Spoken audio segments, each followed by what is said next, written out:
الحمد لله وكفى وسلام على عباده الذين اصطفى أما بعد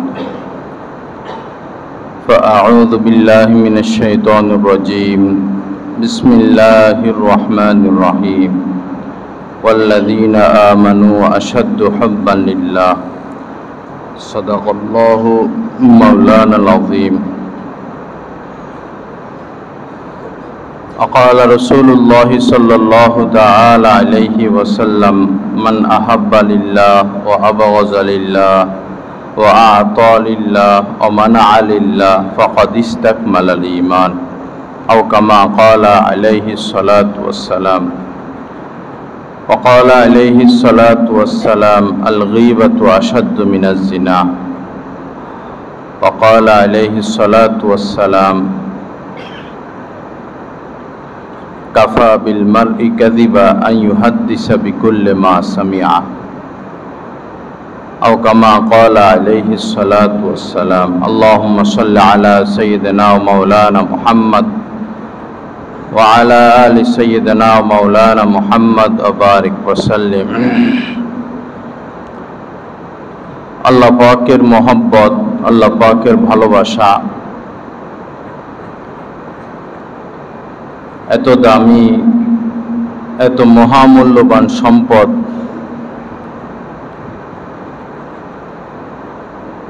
একটা দেহে যদি প্রাণ থাকে তখন সে প্রাণী, একজন মানুষ। যেই দেহের মধ্যে প্রাণ নাই সেই দেহে তো কিছুই নাই। প্রাণহীন দেহ যেমন, মহব্বতহীন জীবন তেমন। প্রাণহীন দেহ যেমন, মহব্বতহীন জীবন তেমন। একটা গরু, বা গরুর দাম কত? 2 লাখ, 1.5 লাখ দিবেন না, 1,80,000 দিবেন না। আরেকটা গরু ভাই দাম কত? 7.5 লাখ, 6 লাখ দিবেন না। পরে গরুটা মারা গেল, গরুটা মারা গেল। তো আগে তো 6 লাখ বলছিল, এখন 6 টাকাও বলবে। কারণ কি নাই? প্রাণ নাই। তদ্রূপ যার জীবনে প্রাণ নাই তার জীবনটা এই মরা গরুর মতো। যার জীবনে আল্লাহর মহব্বত নাই তার জীবনটা এই প্রাণহীন মরা গরুর মতো। মহব্বত এমন জীবন, এমন বিষয়। আল্লাহ পাক মহব্বত চান। আপনি বিয়ে করছেন, কোন মানুষ বিয়ে করলো, 1000 মেয়ে দেখে একটা মেয়ে ঘরে আনলো, লাখ লাখ টাকা খরচ করে। তো মেয়ের সব ঠিক আছে, সুন্দর, বংশ, গুণ, গরিমা, ব্যবহার সবই ঠিক আছে। ভালোবাসে আরেকজনকে, ভালোবাসে আরেকজনকে। তো তার এই সৌন্দর্যের কোনো দাম আছে? তার এই গুণের কোনো দাম আছে? তার ভালোবাসা আরেকজনের সাথে, এই সংসারও টিকবে না। তো আমাদের ভালোবাসা হবে আল্লাহ পাকের সাথে। আল্লাহর জন্যই বেঁচে থাকবো। আর আল্লাহ পাক যখন বলবেন সময় ঘনিয়ে আসবো, বস আল্লাহর ডাকে চলে যাব। দুনিয়াতে যে কদিন আসি আল্লাহকে ভালোবাসতে থাকবো। মৃত্যুর পরে তার কোনো কাম নাই, তখন শুধু ভালোবাসাই ভালোবাসা। মৃত্যুর পরে শুধু ভালোবাসা আর ভালোবাসা।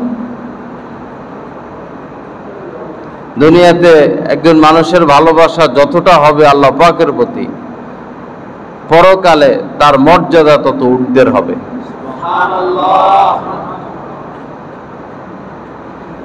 এজন্য আমাদের ইবাদত যেন প্রাণহীন না হয়।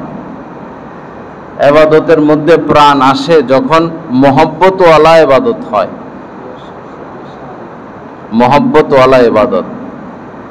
আমার শায়েখ দামাত বারাকাতুহুম আল্লাহ পাক হযরতের হায়াতে বরকত দান করেন, সেহাত আফিয়াতের সাথে দীর্ঘ হায়াত আল্লাহ পাক হযরতকে দান করেন। আমরা দেখছি যে হযরতুল্লাহ নামাজ পড়াচ্ছেন, ইহদিনাস সিরাতাল মুস্তাকিম পড়তেছেন, অথবা কোনো আয়াত এমন কান্না পরে আর তেলাওয়াত করতে পারেন না। কান্নার এত শব্দ, শিশু বাচ্চা মাকে হারিয়ে ফেললে যেভাবে কান্না করে, কান্নার কারণে তেলাওয়াত বন্ধ হয়ে যায়। হযরতের এক কবিতায় লিখছেন যে বালিশ আমার ভিজে যেত, এতটুকু শুধু মনে আছে আমার, বালিশ আমার ভিজে যেত। আমাদের সেই কান্না কোথায়? আল্লাহকে পাওয়ার জন্য আমাদের চেষ্টা কোথায়? আল্লাহর জন্য কি কোরবানি দিলাম? আমরা কি কোরবানি দিলাম? শুধু নফসের চাহিদা, শুধু নফসের চাহিদা। লা ইলাহা ইল্লাল্লাহ, লা ইলাহা ইল্লাল্লাহ।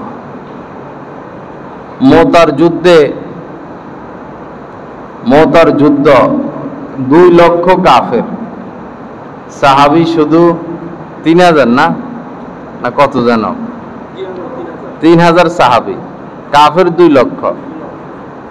রোমের সাথে যুদ্ধ, ওই সময় পরাশক্তি তারা ছিল। তো নবীজি পরপর 3 জন সেনা প্রধানের নাম বলছেন,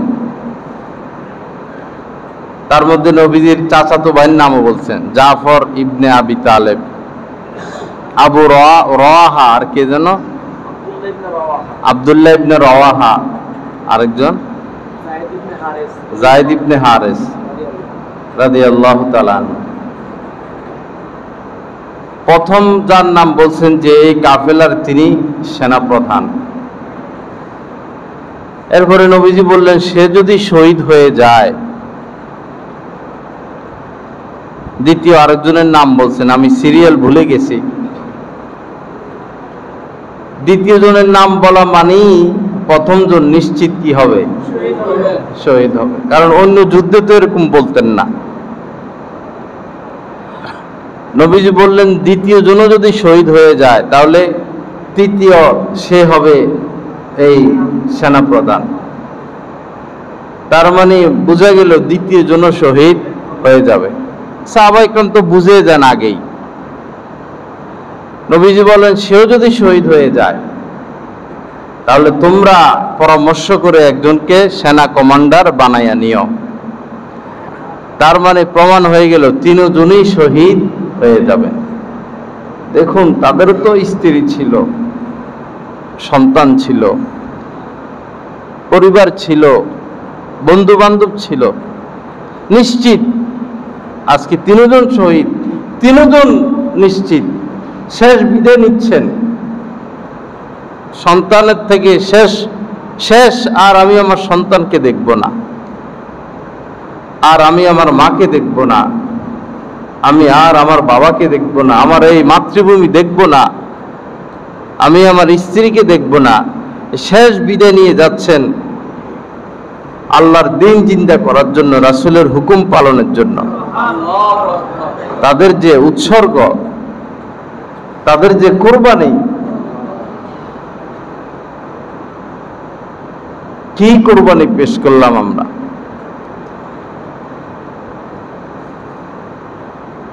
আল্লাহ পাক জাল্লা জালালুহু আমাদেরকে আল্লাহকে খোঁজার তৌফিক দান করেন, আল্লাহকে ভালোবাসার তৌফিক দান করেন।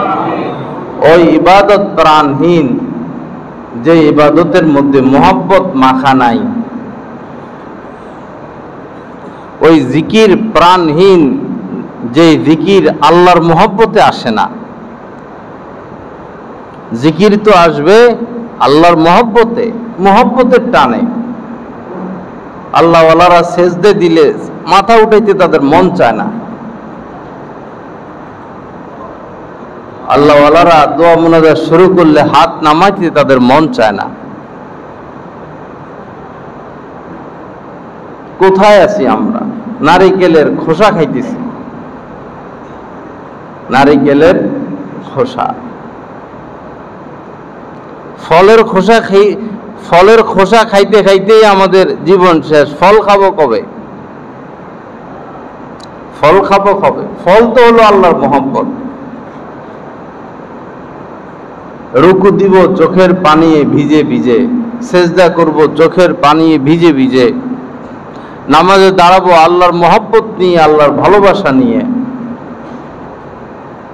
জিন্দেগি কাটাবো মহব্বতওয়ালা, ভালোবাসাওয়ালা। সব কাজ করব আল্লাহর মহব্বতে, যা যা ছাড়বো আল্লাহর মহব্বতে। কুল ইন্না সলাতি ওয়া নুসুকি ওয়া মাহইয়ায়া ওয়া মামাতি লিল্লাহি রাব্বিল আলামিন। কিরকম ভালোবাসাওয়ালা জিন্দেগি নবীজি গঠন করছেন। নবীজি কেমন ভালোবাসাওয়ালা জিন্দেগি গঠন করছেন, কেমন তিনি তার রবের দৃষ্টি আকর্ষণ করেছেন। নবীজি কেমন তার রবের দৃষ্টি আকর্ষণ করছেন যে নবীকে বলতেছেন, ঘোষণা করেন আপনি কোরআনের আয়াত, কুল আপনি বলুন, ইন্না সলাতি আমার নামাজ, ও নুসুকি আমার ইবাদত বন্দেগী, ও মাহইয়ায়া আমার বেঁচে থাকা, ও মামাতি আমার মরে যাওয়া, সব আল্লাহর মহব্বতে, সব আল্লাহর জন্য।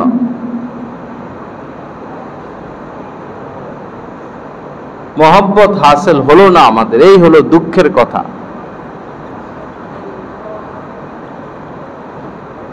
যেন আল্লাহর দিকে আমাদের দৃষ্টি ফিরে, এজন্যই বাগানে ফুল ফুটে। স্ত্রী সাজগোজ করে, গোসল করে, ক্রিম লাগায়, ফেস ওয়াশ লাগায়, চুল আশ্রায়, ভালো পোশাক পরে। কেন? আমার স্বামী আসতেছে, বিদেশ থেকে আমার স্বামী আসতেছে, ঢাকা থেকে স্বামী আসতেছে।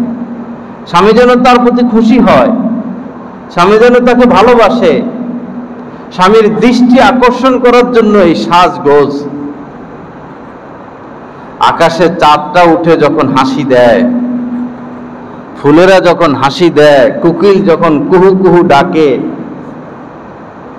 কৃষ্ণচূড়া যখন লাল হয়ে যায় পুরা গাছ, আকাশে যখন রংধনুটা উঠে, বিকেলবেলা আকাশটার যে শোভা, সকালবেলা আকাশটার যে শোভা, এগুলো সব আল্লাহ পাকের হাতছানি। এগুলোর দ্বারা আল্লাহ পাক বান্দাকে আল্লাহর দিকে ডাকেন, আমাকে ভালোবাসো। এত সুন্দর পৃথিবীটা, যখন দেখা যায় বিশাল বড় বাগান, বিশাল বড় এই যে পানি, নদী, উপরে শুধু কচুরি ফেনা, আর কচুরি ফেনার ফুল এত সুন্দর, কচুরি ফেনার ফুল এত সুন্দর, পুরা নদীর উপরে, বিলের উপরে এক সবুজ বিছানা আল্লাহ পাক বিছাইয়া দিয়েছেন। সুবহানাল্লাহ, এক সাইজ, এক সাইজ। এত সুন্দর করছেন এই পৃথিবীটা। আহা, এই সৌন্দর্য দেখার কেউ নাই, এই সৌন্দর্য দেখার কেউ নাই। আপনার সন্তান সেজেগুজে আছে, আমার আব্বু আসতেছে। আপনার মেয়েটা ভালো পোশাক পরলো, আমার আব্বু আসতেছে, আমাকে দেখবে। ছেলেটা ভালো পোশাক পরলো, আমার আব্বু আসতেছে। আপনার স্ত্রী সাজের উপর সাজ, আমার স্বামী আসতেছে। স্বামী এসে মোবাইল নিয়ে ব্যস্ত, বন্ধু বান্ধব নিয়ে ব্যস্ত। স্বামী এসে এই কাজ করতেছে, সেই কাজ করতেছে। সন্তানকেও দেখার তার সুযোগ নাই, আদর করার সুযোগ নাই, স্ত্রীকেও ভালোবাসা দেওয়ার সুযোগ নাই, সে ব্যস্ত। স্ত্রী কষ্ট পাবে কিনা, সন্তানের মন ভাঙবে কিনা। তা আল্লাহ যে এই জাহানটাকে এরকম করে সাজাইছেন, আমরা এত জালেম যে আমাদের আল্লাহর সৌন্দর্য দেখার সুযোগ নাই, আমাদের কোনো ভ্রুক্ষেপে নাই, খেয়ালে নাই সেদিকে। কেন তিনি গোলাপের মধ্যে এত আকর্ষণ দিলেন? এই গোলাপের মধ্যে কে এত আকর্ষণ দিল? এই ঝর্ণার মধ্যে কে এত আকর্ষণ দিল? এই জোয়ারের মধ্যে কে এত আকর্ষণ দিল? জমিনের ক্ষেতের মধ্যে কে এত আকর্ষণ দিল? ধান ক্ষেতের মধ্যে কে এত আকর্ষণ দিল, একটা কদম ফুলের মধ্যে কে এত আকর্ষণ দিল। কদম ফুলের যখন ফুলটা ফুটে উপরে সাদা যেটা মনে হয় না যে কেউ একজন হাত দিয়ে সাদাটা আলাদা আলাদা লাগাই দিছে, এরকম মনে হয় না? কেন এগুলো? যেন আমরা আমাদের দৃষ্টিটা আল্লাহর দিকে যায়। আহা, মাহরুম আমরা, আল্লাহকে ভালোবাসতে পারলাম না, যার কারণে জিন্দিগির মজাও পাইলাম না। ভালোবাসতে পারলাম না, যার কারণে জিন্দিগির মজাটাও পাইলাম না। জীবনে কত রুই মাছ খাইলাম, কত ইলিশ মাছ খাইলাম, কখনো কি রুই মাছের দিকে তাকায় দেখছি এই রুইয়ের মধ্যে এত সুন্দর, তার চেহারাটা এত সুন্দর, বডিটা এত সুন্দর, ইলিশের বডিটা এত সুন্দর, নোনা পানির মধ্যে, গোলা পানির মধ্যে ইলিশটা এত সুন্দর, দেহটা এত সুন্দর, কে করলে? কি নিয়ে ভাবি আমরা? কেন আল্লাহর ভালোবাসা আমাদের মধ্যে আসে না? এজন্য আল্লাহকে নিয়ে একটু ভাবা। এগুলো এত সুন্দর, যার হাতের কীর্তি এত আকর্ষণ, যার হাতের কীর্তি এত আকর্ষণ, যার সৃষ্টি ফুলের মধ্যে এত গন্ধ, এত ঘ্রাণ, তিনি কত সুঘ্রাণওয়ালা। যার হাতের স্পর্শ পেয়ে ফুল এত সুন্দর, ফুলের হাসি এত সুন্দর, ফুলের এত আকর্ষণ, তার নিজের মধ্যে কত আকর্ষণ। যখন প্রথম আল্লাহ পাক দেখা দিবেন জান্নাতে, সুবহানাল্লাহ। আমার শায়খের কবিতা আছে, আসিতেছি আমরা সবাই তোমায় দেখিতে, রূপ দেখাবার সম্মেলনে যোগদান করিতে। আল্লাহ পাকের যে রূপ, আল্লাহ পাকের যে লাবণ্য, আল্লাহ পাকের মধ্যে যে আকর্ষণ, কে দেখবে? কেউ তো ছিল না। ওয়াকানা আরশুহু আলাল মা, আল্লাহ পাকের আরশ ছিল পানির উপরে, আল্লাহর আরশ পানি, আল্লাহই আল্লাহ, আর কেউ নাই। আল্লাহর রূপ দেখবে কে? তিনি এত রূপবতী, তার এত জামাল, তার এত আকর্ষণ, তার এত সুঘ্রাণ, তার এত মায়া, তার এত মহব্বত, তার এত স্নেহ। আল্লাহর এই সৌন্দর্য দেখবেন কে? তা আল্লাহর সৌন্দর্য দেখার জন্য আল্লাহ আমাদেরকে সৃষ্টি করছে। দুনিয়াতে নজর হেফাজত করে করে তোমরা চোখের মধ্যে চার্জ করাও, লাইটে চার্জ যতটা করায়, লাইটের আলো তত দূরে যায়। আল্লাহকে সবাই সমানভাবে জান্নাতে দেখবে না, আল্লাহকে সবাই জান্নাতে সমানভাবে দেখবে না। মনে করেন যার বয়স 90 সেও তো চোখে দেখে, যার বয়স 13 সেও চোখে দেখে, যার বয়স 30 সেও চোখে দেখে, যার বয়স 120 বছর হয়ে গেছে সেও তো চোখে দেখে। এখন আকাশে উঠছে চাঁদ, যার বয়স 120 আর যার বয়স 30, দুজন কি সমান দেখবে? ঠিক জান্নাতে সবাই সমানভাবে আল্লাহকে দেখবে না। যে গুনাহ থেকে বাঁচতে বাঁচতে কত বিক্ষত হয়ে গেছে, গুনাহ থেকে বাঁচতে বাঁচতে, নজর হেফাজত করতে করতে যে কত বিক্ষত, আঘাতের উপর আঘাত, যে আল্লাহর জন্য যত বেশি আঘাত সহ্য করছে, যে আল্লাহর জন্য যত কষ্ট স্বীকার করছে, সে ততটা আল্লাহ পাকের দিদার পাবে, নৈকট্য পাবে, মহব্বত পাবে, আল্লাহ পাকের দর্শন, আল্লাহ পাককে দেখা সে ততটা হাসিল করবে। এবং বুজুর্গানে দিনদের কাছে শুনছি যেহেতু আল্লাহকে দেখাই হচ্ছে জান্নাতে সবচেয়ে বড় নেয়ামত, এজন্য হাত তো আল্লাহকে পাওয়ার জন্য কষ্ট করছে, হাত আল্লাহর জন্য হাত কষ্ট করছে, পা আল্লাহর জন্য কষ্ট করছে, দিল এই কলব আল্লাহর জন্য কষ্ট করছে, এই জিহ্বা আল্লাহর জন্য কষ্ট করছে, চোখ আল্লাহর জন্য কষ্ট করছে, কান আল্লাহর জন্য কষ্ট করছে, বুক আল্লাহর জন্য কষ্ট করছে। এজন্য আল্লাহ পাকের আজীব লীলা, আল্লাহ পাক চোখ দিয়া যেভাবে আমরা দেখি, মাথাকেও একটা চোখ দিবেন, হাতের মধ্যেও চোখ দিবেন, অন্তরের মধ্যেও চোখ দিবেন, পায়ের মধ্যেও চোখ দিবেন, নাকের মধ্যেও চোখ দিবেন, কানের মধ্যে এক ধরনের চোখ দিবেন, সর্ব অঙ্গ প্রত্যঙ্গ আল্লাহকে দেখতে থাকবে, কারণ সর্ব অঙ্গ প্রত্যঙ্গ আল্লাহর জন্য কষ্ট করছে। এগুলো বুজুর্গানে দিনদের থেকে শোনা কথা। সবাই সমানভাবে আল্লাহকে দেখবে না। জান্নাতীরা যখন সবাই সবকিছু পেয়ে যাবে, শুধু আমোদ ফুর্তি আনন্দ খাওয়া দাওয়া, এই আর তো কোনো কাম নাই। চাকরি করা লাগে না, ব্যবসা করা লাগে না, পাকশাক করা লাগে না, অর্ডার দিলে হয়, অর্ডার দিলে হয়, ঘুরাঘুরি এই কাম, আর তো কোনো কাম নাই, শুধু উপভোগ আর উপভোগ। পরে আল্লাহ পাক বলবেন, তোমাদেরকে যা যা দিতে বলছি তোমরা পাইছো কিনা? সারমর্ম কি পাইছি, তোমাদের আর কিছু লাগবো নি? তোমাদের আর কিছু লাগবো কিনা? বান্দা বলবে, আল্লাহ আর কি লাগবে? সুবহান আল্লাহ, আমরা তো আমাদের কল্পনায় তো আসে না এগুলো, আপনি এত কিছু দিছেন, এত কিছু দিছেন আপনি, আর কি লাগবে আমাদের? এরপরেই পূর্ব আকাশে যেভাবে চাঁদ উদিত হয়, অথবা এই পূর্ণিমার রাতে যেভাবে চাঁদ উদিত হয়, এভাবে আল্লাহ পাক জালুয়া ফরমা হবেন, আল্লাহ পাক সামনে আসবেন। সবাই যেভাবে চাঁদকে দেখে, কোনো ভিড় নাই, জান্নাতীরা তখন সবাই একসাথে আল্লাহ পাককে দেখবে, আল্লাহ পাকের দিদার নসিব হয়ে যাবে। এই যাবৎ যত নিয়ামত ভোগ করছে, যত নিয়ামতের মধ্যে ছিল, এই যাবৎ সবকিছু ভুলে যাবে, সবকিছু ভুলে যাবে, আর কোনো কিছু দরকার হবে না আল্লাহকে দেখার পর। আল্লাহ পাক আমাদেরকে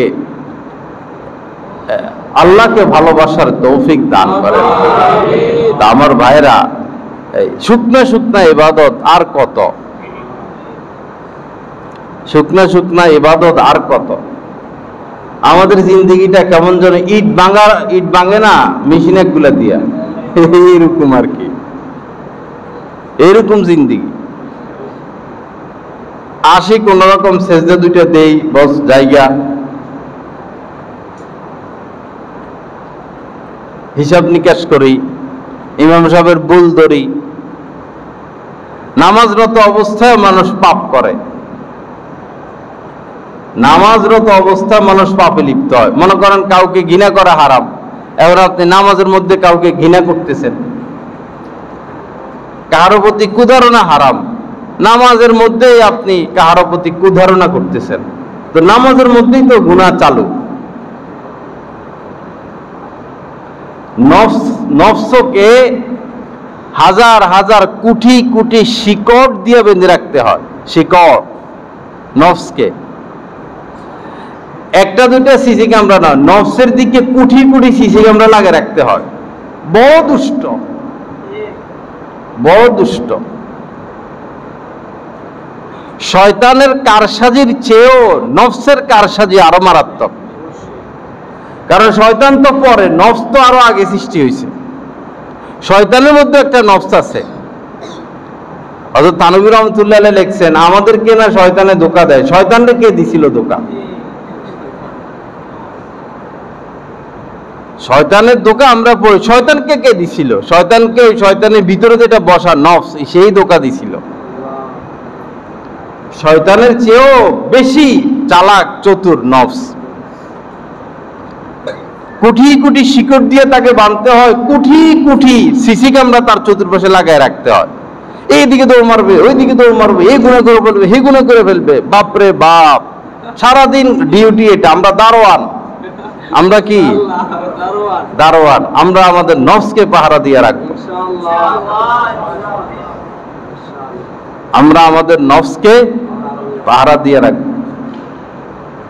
হঠাৎ কারো প্রতি কুধারণা না, এটা একটা সমাধান করে ফেলা, হিংসা সমাধান করে ফেলা, অহংকার সমাধান করে ফেলা। মুমিনের প্রতি কুধারণা রাখা যাবে না। যন্নু বিল মুমিনিনা খাইর, মুমিনের ব্যাপারে সুধারণা। অনেক সময় পাশে যদি কেউ নামাজে দাঁড়ায়, কোনো ফকির বা কোনো গরিব ল্যাংড়া, অন্ধ বা নিকৃষ্ট শ্রেণীর কেউ, তো পাশে যদি কোনো ধনী মানুষ দাঁড়ায় তো তারা কি করে? ঘৃণা করে। আমরা দেখি দুই চোখে ধনী মানুষ যদি আরেকজন ধনী তার সাথে দেখা হয় হাত বাড়াইয়া দেয়, মুসাফা করে। আর ধনী মানুষ, গরিবরা সাধারণত মুসাফা করতে সাহস পায় না, যদিও বুলে টুলে হাত দিয়ে দেয়, কিরকম একটা ঘৃণা ঘৃণা।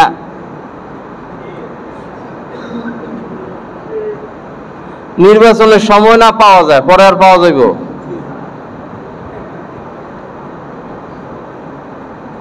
এক এমপি সাহেব সংসদ গরম করে, বেচারা ঘোষণা দিছে যে আমি ঘোষণা দিছি আমার সম্পদ বাড়াবো না সংসদ ভবনে।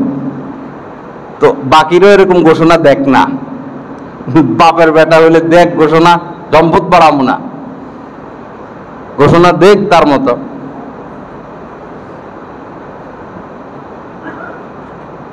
প্রত্যেক এমপির তো উচিত যে তার এলাকায় অন্তত সপ্তাহে 1-2 বার আসা,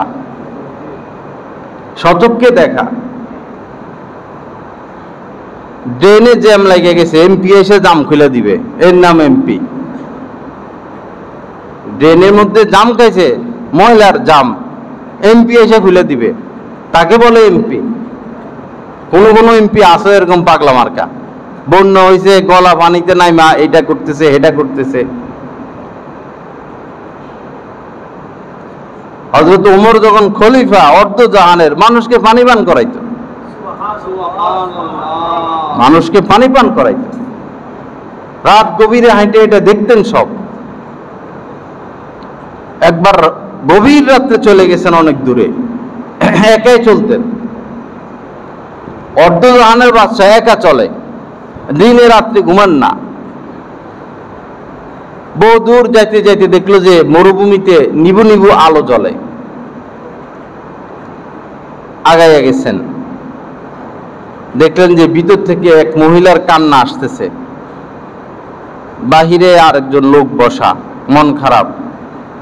যা বললো, ভাই কি হয়েছে, আপনার মন খারাপ কেন, আর ভিতর থেকে কান্নার আওয়াজ আসতেছে কেন? তাবুক টাঙানো।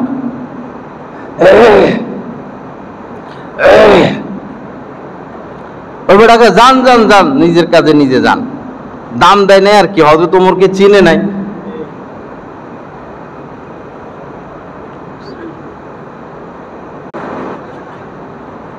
গ্লাস রাখলে না ভালো। পরে হযরত ওমর রাগ করলেন না, বারবার কাছে গেছেন, বলেন না ভাই আপনার কোনো বিপদ হইলে আমি উপকার তো করতে পারি। পরে বলল যে আমরা খলিফার কাছে আসছি, অনেক গরিব, সংসার চলে না, খাওয়ার কিছু নাই, কিছুই নাই, খলিফার কাছে আসছি। তো এখন আমার স্ত্রীর প্রসব ব্যথা উঠছে, তার সন্তান হবে, এই মরুভূমিতে আমরা কোথায় যাই, কি করি? দেখেন বাদশা কাকে বলে। বলল, ভাই তুমি কোনো চিন্তা করো না, আমি সব ব্যবস্থা করতেছি। কত কর্মচারী একজন খলিফার, কাউকে দায়িত্ব তো দিতে পারতেন না, আর সেই স্ত্রীকে ঘুম থেকে জাগাইছেন। বলল যে মরুভূমিতে ওইদিকে একজন লোক অসহায়, সে গরিব, মহিলার বাচ্চা হবে, কেউ নাই, তুমি একটু আসো, আর যা যা লাগে সব লও। বাচ্চা হইলে অনেক কিছু লাগে, সুই সুতা লাগে, আরো কি কি লাগে, আর একটু খাবার দাবারও নিও, যেন পাক করে খাওয়াইতে পারি। পরে সব কিছু নিছেন। হযরত ওমরের স্ত্রী ভিতরে চলে গেছেন, ধাত্রীর কাজ করতেছেন। 2 জাহানের বাদশা, উনি অর্ধ জাহানের বাদশা, তার স্ত্রী তো রানী, সে এখন ধাত্রীর কাজ করতেছে।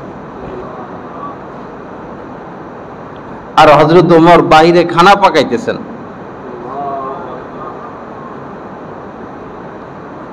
তারা ক্ষুধার্ত। এই হচ্ছেন আমিরুল মুমিনিন, এই হচ্ছে ইসলামী বাদশাহ।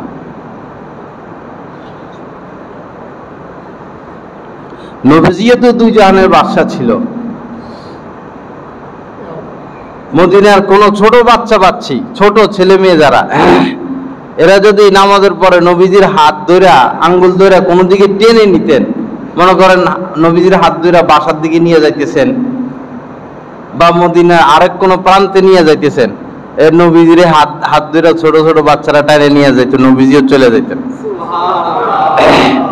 এরকম ছিলেন।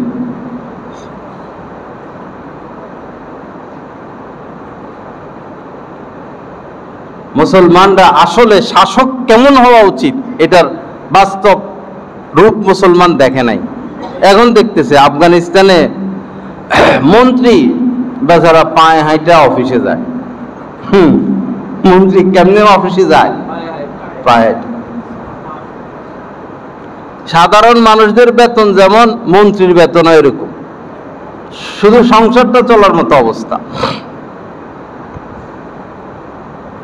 স্বাভাবিক খানা খায় তারা, স্বাভাবিক পোশাক পরে, কারো বিল্ডিং নেই,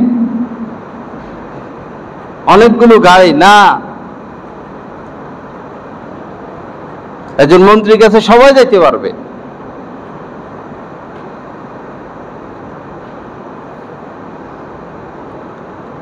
লা ইলাহা ইল্লাল্লাহ, লা ইলাহা ইল্লাল্লাহ, লা ইলাহা ইল্লাল্লাহ। তো কি যেন বলতেছিলাম? হ্যাঁ, আচ্ছা সেটা তো শেষ, ওইখানে বাবুটা বই। আল্লাহর জন্য কিছু কোরবানি করা। জামাটা পরার সময় আল্লাহকে বলবেন, আল্লাহ তোমারে দেখানোর জন্য জামাটা গায়ে দিচ্ছি, আল্লাহ তুমি দেখো কেমন লাগতেছে আমাকে। আল্লাহর সাথে কথা বলবেন। আমাদের হযরতের কবিতা আছে যে, যখন আমি পোশাক পরি আর তুমি বারবার চেয়ে চেয়ে দেখো আমাকে, কি যেন কবিতা, মনে তো থাকে না সব। ভালোবাসা হয়ে গেলে তখন ভিন্ন বিষয়, আর আল্লাহকে আর ভোলা সম্ভব হয় না। আমরা যখন মজার জিনিস খাই, মজার জিনিস আমাদের কাছে যেমন মজা লাগে, আমরা যদি আল্লাহর সাথে আমরা তাআল্লুকওয়ালা হই, আল্লাহকে ভালোবাসনেওয়ালা হই, আল্লাহর কাছে এর চেয়ে 1000 গুণ বেশি মজা লাগে। বান্দার সুখ দেখে, বান্দার সুখে আল্লাহ সুখী, বান্দার সুখ দেখে আল্লাহ খুশি। আল্লাহর এত নিয়ামত কার জন্য? বান্দার জন্যই তো, তার প্রিয়দের জন্য। বিশেষ করে আমরা তো আল্লাহকে চিনলাম না, আল্লাহকে বুঝলাম না, আল্লাহকে পাইলাম না, আল্লাহকে খুঁজলাম না। যে জিনিস খোঁজাখুঁজি করতেছি, যে জিনিসের তালাশ করতেছি, আল্লাহর কসম মাটির উপরে থেকে যাবে।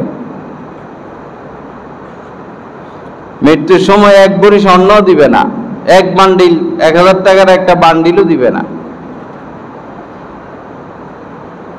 ছেলেও যাবে না, মেয়েও যাবে না, স্ত্রীও যাবে না। মারা গেলে কেবল লাশ এটা বাইর করো। এতদিন মসজিদে না গেলেও সারা রাত, মারা গেছে বিকেলে, জানাজা হবে আগামীকাল জোহরের পরে, সারা রাত লাশ এটা মাদ্রাসায় নিয়ে রাখেন, ও মসজিদে নিয়ে রাখেন। এই অবস্থা। মাদ্রাসা ছাত্রদেরকে খবর দেন এসে তেলাওয়াত করতে, এদের একবারে ঠেকা লাগছে। আজীবন আলেম ওলামার বিরোধিতা, এখন মরছে আর কি, ছাত্রদেরকে খবর দেন এসে তেলাওয়াত করুক। মরার পরে বুঝলো আর কি।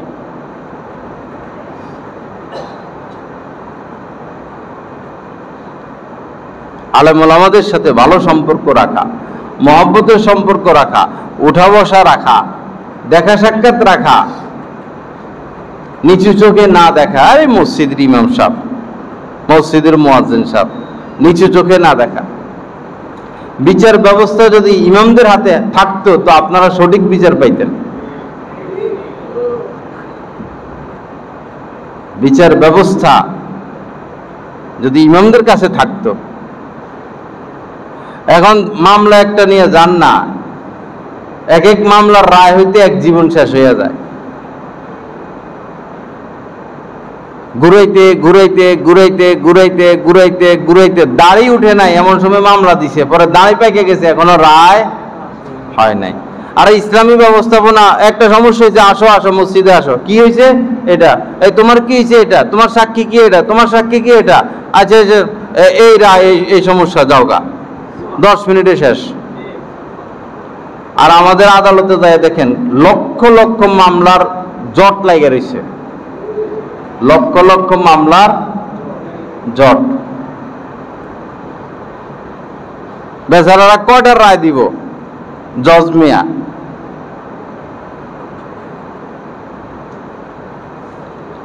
আল্লাহ পাক আমাদেরকে ইসলামী জিন্দেগি নসিব করেন। আল্লাহ পাক আমাদেরকে, আমাদের চেয়ারম্যান, আমাদের মেম্বার, আমাদের এমপি, আমাদের মন্ত্রী আল্লাহর নাম নিয়ে সবাই আল্লাহ আল্লাহ হোক, আলেমে দিন হোক। এখন যারা হয়ে গেছে আল্লাহ পাক তাদেরকে সৎ বানায়া দেখ, তারাও সৎ হয়ে যাক। প্রধানমন্ত্রী যদি পর্দায় ঢুকে যায়, আর এই বাংলাদেশে কোনো মহিলা থাকবো যে বাপরে বাপ প্রধানমন্ত্রী পর্দা শুরু করেছে, চলো চলো চলো চলো কি করি পর্দায় ঢুকি। পাকিস্তানের যে ইমরান খান ছিলেন, এদের তো মনে প্রেসিডেন্ট না, না প্রেসিডেন্ট, এই বেচারার স্ত্রী পর্দা করে। অন্যান্য তো খোলা মুখে মনে চলে আসে, কিন্তু তার স্ত্রী পর্দা।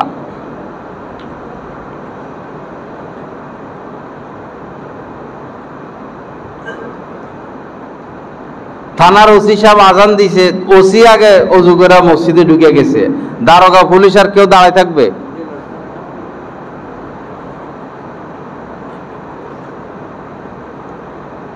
আল্লাহ পাক আমাদেরকে ইসলামী শাসন নসিব করেন। আল্লাহ পাক দুই নয়নে আমরা ইসলামী হুকুমত দেখে যাইতাম, ইসলামী হুকুমতটা দেখে যাইতাম। কোন বিবাহিত পুরুষ জিনা করছে, এই পুরা ভৈরবে কোন একজন জিনা করছে, বিবাহিত পুরুষ বা নারী, ইসলামের শাসন বিচার হইল লোকালয়ে বিশাল বড় মাঠ, যেখানে সমস্ত মানুষ আসতে পারবে, এরকম জায়গা তাকে কোমর পরিমাণ মাটির নিচে ঢুকাইয়া এবার চতুর্পাশ থেকে পাথর ইট মৃত্যু পর্যন্ত মারতে থাকো। একজনকে এভাবে মারা হলো, শাস্তি দেওয়া হলো। মনে করেন 10 বছরের মধ্যে কোনো বিবাহিত পুরুষ জিনা করব? থাকবো সমাজে জিনা? একটা চোর ধরা পড়ছে, এখন বস সমস্ত মানুষের সামনে দাও হাত কেটে। একটা চোরের হাত কেটে দিলে আর চুরি হইব সমাজে? এখন যারা চুরি করে অসুবিধা নাই, উপরে তো লোক আছে। ডাকাতি করে অসুবিধা নাই, টাকা দিয়ে বাইর হয়ে যাবো। মদ খায় অসুবিধা নাই, টাকা দিয়ে বাইর হয়ে যাবো। খুন করে অসুবিধা নাই, কই খুনের বিচার কোথায় হয়? সারা বছরে কয়জনের ফাঁসি হয় বাংলাদেশে? খুন তো প্রত্যেক দিনে হইতেছে, সেই হিসেবে প্রতিদিনই তো ফাঁসি হওয়ার কথা। প্রতিদিন যদি এভারেজে 20 জন খুন হয়, তাহলে এভারেজে প্রতিদিন তো 20 জনের করে ফাঁসি হওয়ার কথা। ফাঁসিটা তো হয় না তেমন একটা, 6 মাসে 9 মাসে 1-2 জনের ফাঁসি হইতে শুনি। যে দেশে বিচার ব্যবস্থা ভেঙে যাবে, সে দেশে খুন বেড়ে যাবে।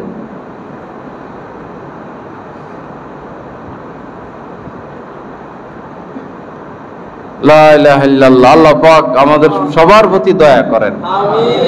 ইসলামী হুকুমত কায়েম হলে দরজা খুলে ঘুমাবেন। আমরা ঘোষণা দিয়ে দিব, দরজা লাগান লাগবে না, খুলে ঘুমান, দরজা খুলে ঘুমান। হযরত ওমর ফারুক রাদিয়াল্লাহু তাআলা আনহু জামানা এক মেয়ে, তরুণী মেয়ে, যদিও এটা নিষেধ ছিল, সে একা একা ইয়েমেন থেকে মদিনায় আসছে একা। ওই সময় তো উঠে করে আইতো, 1 মাসও লাগে যেত, 15 দিন 20 দিন 1 মাসও লাগতো, দিনে রাত্রি মিলে আসতো। একটা তরুণী মেয়ে এভাবে মদিনায় আসছে, হযরত ওমর শুনে খুব কষ্ট পাইছেন। একটা তরুণী মেয়ে এভাবে একা একা কেন সফর করলো? যাই হোক, অপরাধ করছে তো করছে, কিন্তু এই আসার পথে এই মেয়ের দিকে তাকাবে এরকম কেউ ছিল না। ধর্ষণ হবে তো দূরের কথা। তো হযরত ওমর জিজ্ঞেস করছেন যে তুমি চলার পথে মানুষকে কেমন পাইছো? তো সে বলল যে আমি তো মহিলাদেরকে আমার বোনের মতো পেয়েছি, আমার মায়ের মতো পেয়েছি, পুরুষদেরকে আমার বাবার মতো পেয়েছি, আমার ভাইয়ের মতো পেয়েছি, আমার দিকে কুদৃষ্টি করার মতো এই দীর্ঘ পথে একজন পুরুষকে আমি পাই নাই। ইসলামী হুকুমত। আজ আমার মেয়েও নিরাপদ না, আপনার মেয়েও নিরাপদ না, আমার সন্তানও নিরাপদ না, আপনার সন্তানও নিরাপদ না। টাকা পাইলেই সে নেশার জিনিস কিনতে সুযোগ পায়, টাকা আছে যে কোনো নেশার জিনিস কিনা সম্ভব। এখন আফগানিস্তানে যাই দেখেন, আপনি কোটি টাকা দিয়ে একটা মদের বোতল পাইবেন না, নাই।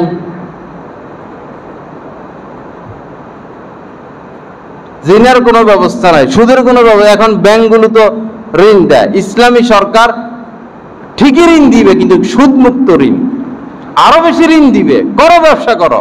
নবীজি ব্যবসা করতে কইছেন, কয় লাখ লাগবে? 10 লাখ, নাও 20 লাখ, নাও, ব্যবসা করো, কিন্তু সুদ মুক্ত ঋণ। ব্যাংক সুদ মুক্ত ঋণ দিবে আপনাকে।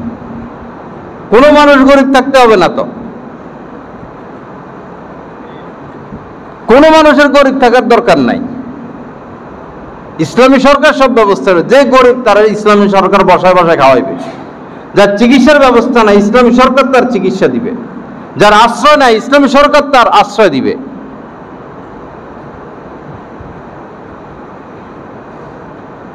আমরা তো বুঝলাম না তো।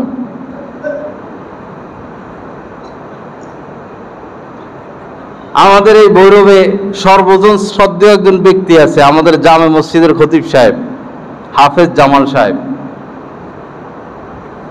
আপনার কি বলেন, উনি ভালো মানুষ না? এখন চেয়ারম্যান নির্বাচন চলতেছে, বিএনপি থেকে দাঁড়াইছে, আওয়ামী লীগ থেকে দাঁড়াইছে, হয়তো স্বতন্ত্র কেউ দাঁড়াইতে পারে, অনেকে। মনে করেন আমরা উনাকেও দাঁড়া করাইলাম, খতিব সাহেব, ওনার ব্যাপারে তো সবার আস্থা, উনি চুরি করবে না, ডাকাতি করবে না, দুর্নীতি করবে না, সুদ খাইবে না, ঘুষ খাইবে না, এই আস্থা আছে কি না? এরপর ভোট তো আমরা ওনারে দিব না।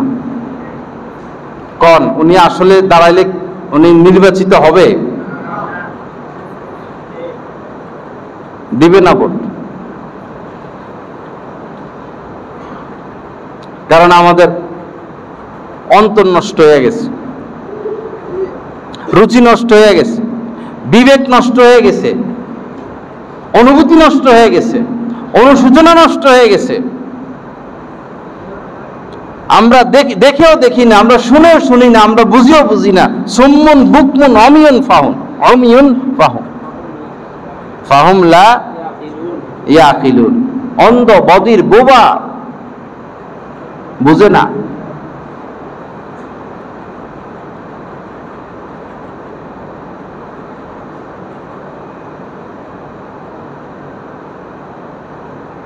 এক এমপি সাহেব, ওনার সাথে আমার সাক্ষাৎ হয়েছিল এক মাহফিলে। এই বড় দাঁড়াই নেককার, উনার দলের লোকেরা উনার নাম দিছে লাদেন, মানে খাইতে পারে না উনার কারণে। সকল লোক ওনার উপর খুশি, আওয়ামী লীগ খুশি, বিএনপি খুশি, সবাই এক পয়সা উনি দুর্নীতি করে নাই, কাজই করছেন শুধু যতটুক পারছেন। পরের বছর উনি সবার আগে নমিনি পাইবেন না, ওনারা নমিনি দেয়নি। প্রধানমন্ত্রী যদি আসল খবরটা পাইতো, এর মন্ত্রী বানাই দিল, আমার বিশ্বাস আর কি। কিন্তু বেচারা এমপির নমিনি হারাইছে। এই হচ্ছে আমাদের দেশের অবস্থা। বড় বড় অফিসাররা আমার বলছে যে হুজুর চাকরি করবে, সে সুদ খাবে না, সে চাকরি করতে পারবে না, ঘুষ খাইতে হবে তাকে, নাহলে সে চাকরি করতে পারবে না। 98% মানুষ খারাপ এখন বর্তমানে। এই গজব মাথার সামনে মনে রাখবেন। ওই সময় কবেন হুজুর দোয়া করেন, দোয়া করেন, দোয়া করেন। আল্লাহ রাসূল বলে গেছে, তোমাদের ওলিরা বুজুর্গরা দোয়া করবে, আল্লাহ দোয়া কবুল করবে না। যখন গজব এসে যাবে, দেখেন না এখন কি অবস্থা ফিলিস্তিনের, রোহিঙ্গাদের অবস্থা দেখেন না, দোয়া কি কম হইতেছে? আমাদের দেশের অবস্থা, এই ঢাকা শহরে 1 মিনিট যদি আল্লাহ পাক ভূমিকম্প দেয়, 1 মিনিট কয়েক কোটি মানুষ মারা যায়। 1 কোটি মানুষ তো মারা যাবেই। 1 মিনিট যদি আল্লাহ ভূমিকম্প দেয়, কাছাকাছি এই গজব আসার কাছাকাছি। মনে করতেছি সুদ খামো, ঘুষ খামো, যা ইচ্ছা তা করবো, আমোদ করবো, ফুর্তি করবো, মদ খামো, জীবন কাটাই দিব। গড়ি উড়ে না তো, রশি তো ছাড়ে, গড়ি তো লাফায়। আর এই গড়ির কি লাফালাফি, এদিকে যায় সেদিকে যায়, এরকম করে গড়ি। সন্ধ্যাবেলা কি করে, টানে কি না, টানার সময় হয়ে আছে। নামে মুসলমান, ইমান সরিষার দানা পরিমাণ আছে কিনা আমাদের? ইসলামী রুচি, ইসলামী শিষ্টাচার, ইমান বিক্রি করে বসে রয়েছি আমরা সবাই।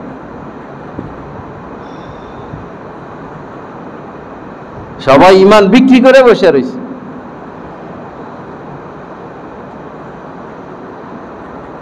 লা ইলাহা ইল্লাল্লাহ। আল্লাহ পাক আমাদের প্রতি মেহেরবানি করেন, আল্লাহ পাক আমাদেরকে কবুল করেন, আমাদের এই ইসলাহি বয়ানকে আল্লাহ পাক কবুল করেন, আমাদেরকে গুনাহমুক্ত জিন্দেগি নসিব করেন। যাই হোক ভাইরা, হঠাৎ করে তো আর হবে না, হঠাৎ করে কেউ আল্লাহর ওলি হয়ে যেতে পারে না। একটা শিশু বাচ্চা হঠাৎ করে দৌড়াদৌড়ি শুরু করে না। আমরাও হঠাৎ করে কিছু হয়ে যেতে পারবো না। আস্তে আস্তে আস্তে আস্তে আস্তে আস্তে আস্তে আস্তে আগাই। একটা গুনাহ ছেড়ে দে, আজকে একটা ছাড়ে, 1 সপ্তাহে একটা ছাড়ে, মাসে 4টা গুনাহ ছাড়ে, অথবা 1 মাস ব্যাপী একটা গুনাহ ছাড়ে, যে এই মাসের মধ্যে এই একটা গুনাহ আমি ছেড়ে দিব। 1 মাস সংগ্রাম করে একটা গুনাহ ছাড়বো, 2 মাস সংগ্রাম করে 2টা গুনাহ ছাড়বো। তাও তো এক পর্যায়ে যাই ইনশাল্লাহ আমরা আল্লাহর ওলি হয়ে যাব। 1 মাসে একটা গুনাহ ছাড়ি না। তবে এটা ওয়াজ শোনা আর ওয়াজ বলে কাজ হবে না। আমার শায়েখের কাছে আমি বায়াত হয়েছি মনে হয় 22-23 বছর হবে। আমার সাথে যারা বায়াত হয়েছে তাদেরকে দেখিও না, কিন্তু এখনো তো রশি ধরে রাখছে, এখনো রশি ধরে রাখছে। যত কাজ থাকুক, মাসিক ইজতেমা আলহামদুলিল্লাহ যাওয়ার চেষ্টা করি, রমজানে ছুটে যাই, আশপাশ কোথাও আসলে ছুটে যাই।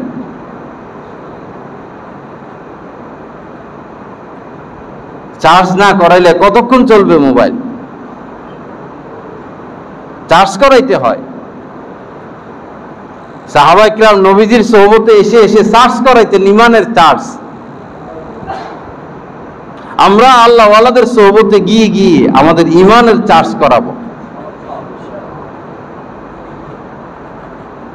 এই রাস্তা সমর্থন হইলে হজ উমরায় যাব, কিন্তু ফিলহাল রাস্তা এই আল্লাহ ওয়ালাদের সোহবত।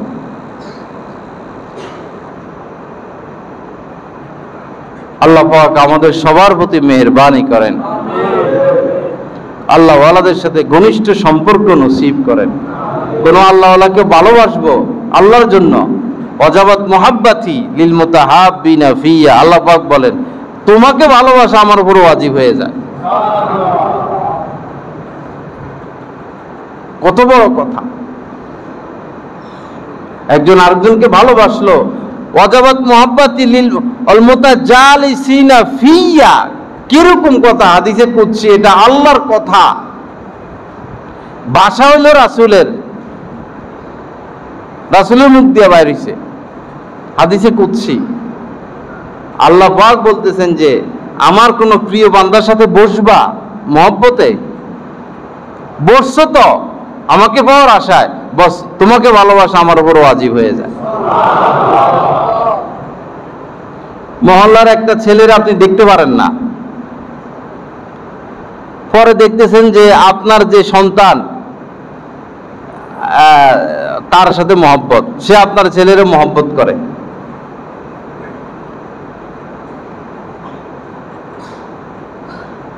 আপনার সন্তানকে একটা লোক মহব্বত করে, আদর করে, বাস্তবে মহব্বত করে, বাস্তবে আদর করে।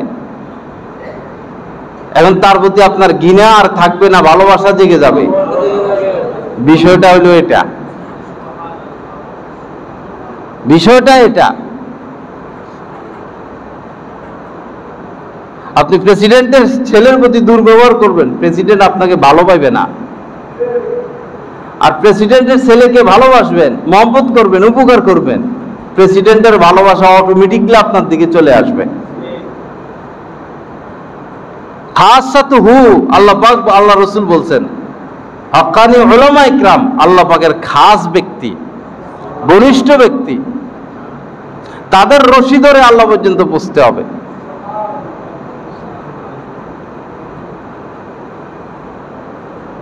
লা ইলাহা ইল্লাল্লাহ। আল্লাহ পাক আমাদের সবার প্রতি মেহেরবানি করেন। দুই একটা কথা ভাবছি শোনাইয়া দিব।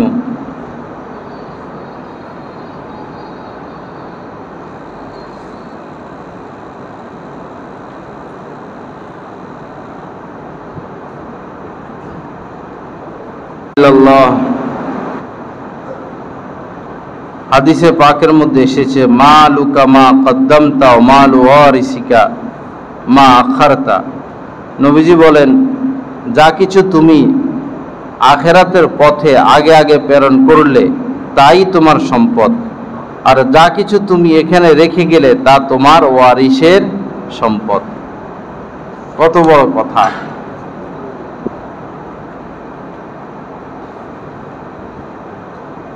লা ইলাহা ইল্লাল্লাহ। হযরত হাসান বসরি রাহমাতুল্লাহ আলাইহি বলেন, আমাদের বুজুর্গানে দিনগণ রাত্রি বেলায় কোরআন শরীফ তেলাওয়াত করলে প্রভাতকালে তাদের চেহারা দর্শনেই তা অনুমান করা যেত। কারণ চেহারায় অন্তরের প্রতিক্রিয়া এবং দেহাবয়বে জীর্ণ শীর্ণতা পরিদৃষ্ট হয়। আর আজকাল লোকেরা এক রাতেই সম্পূর্ণ কোরআন খতম করে ফেলে, কিন্তু এদের চেহারায় এমন কোনো চিহ্নই দেখা যায় না।